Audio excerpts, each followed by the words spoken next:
Hoje, na nossa reflexão, eu quero me dirigir a você que talvez em algum momento da tua vida tenha se sentido indigno diante de Deus. Tenha se sentido como alguém que não vale a pena.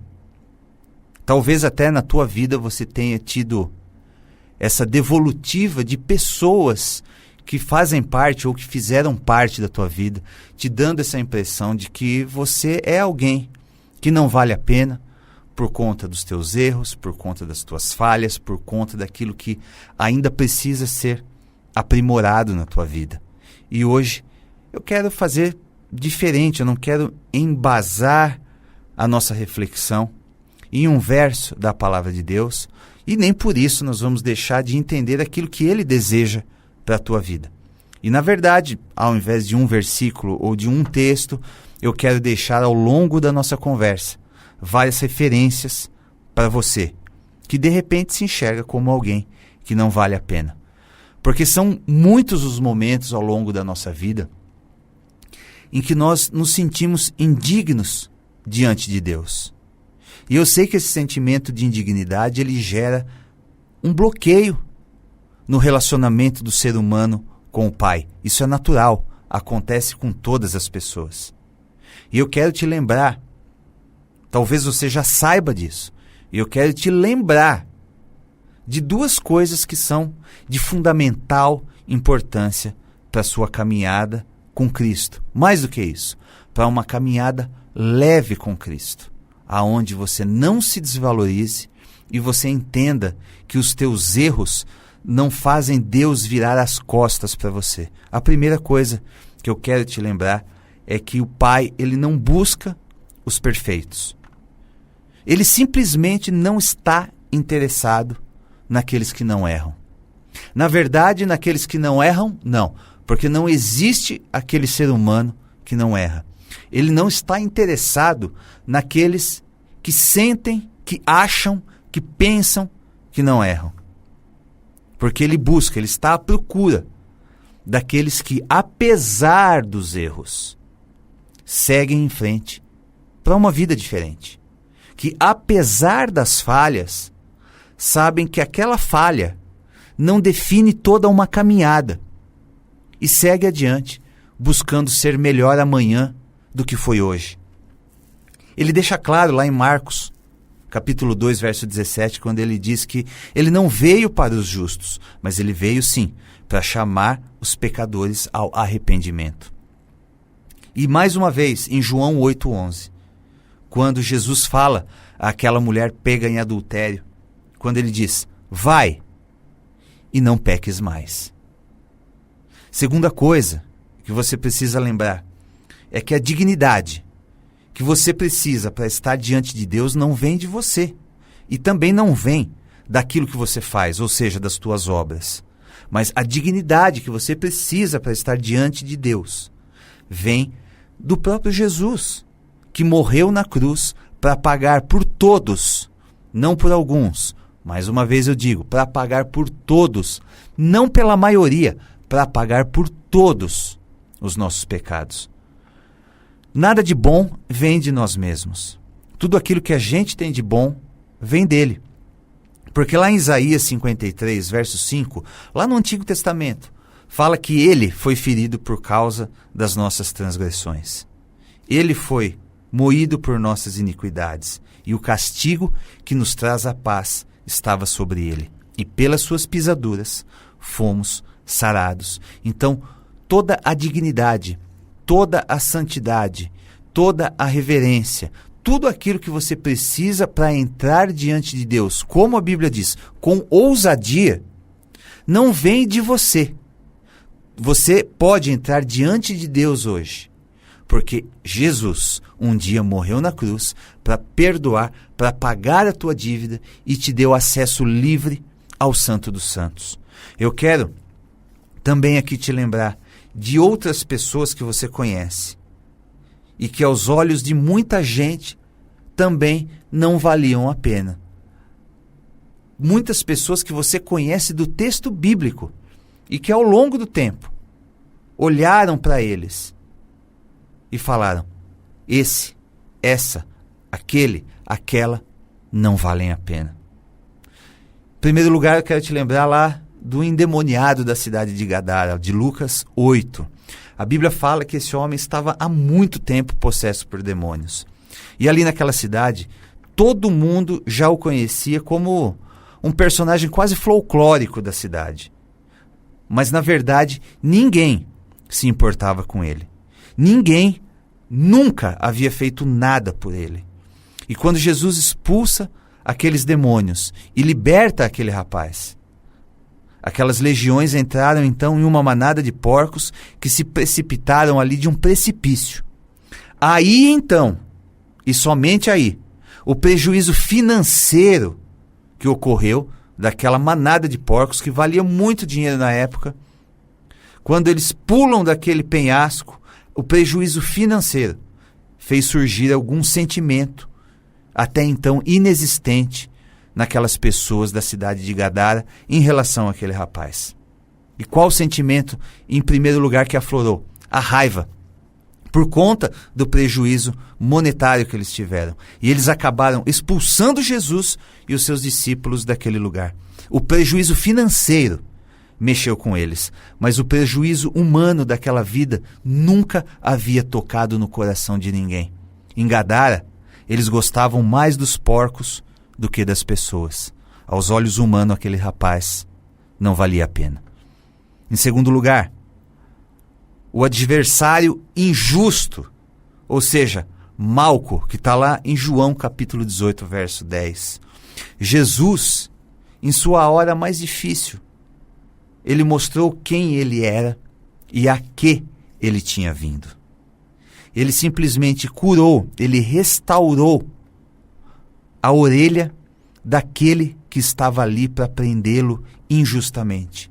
Jesus havia sido entregue pelas mãos de Judas Iscariotes, e quando aquele séquito de pessoas, aquele grupo de pessoas, chega então até o lugar onde Jesus estava para prendê-lo, Pedro lança a mão da sua espada, desfere um golpe contra um dos soldados, que acaba cortando a orelha daquele rapaz, o soldado chamado Malco. Jesus teve que lidar com a impulsividade de Pedro.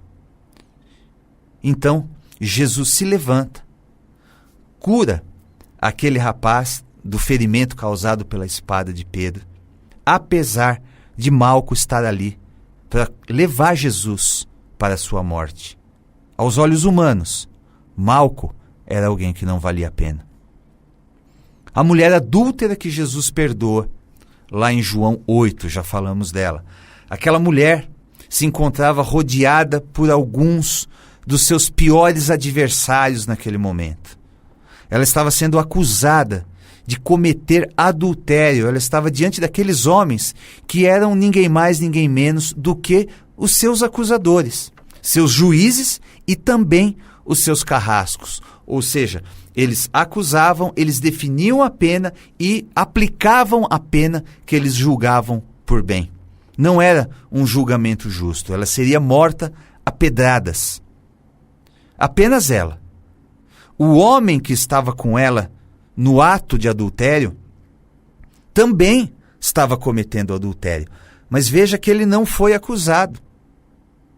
Talvez alguns daqueles homens que queriam tanto matar aquela mulher pega em adultério também já tivessem passado pela cama dela. Mas a única a pagar pelos erros seria a mulher. Nenhum homem, nenhuma outra pessoa, nenhuma daquelas pessoas que cometeram também erros juntamente com ela, que praticaram o ato do adultério, somente ela. Jesus olha para aquela mulher e não vê uma prostituta. Jesus olha para aquela mulher e não vê uma mulher que cometeu adultério, mas ele vê uma vida na qual ele derramou amor e investiu na alma dela. Aos olhos humanos, aquela mulher pega em adultério também não valia a pena. O inválido do tanque de Betesda, lá em João 5.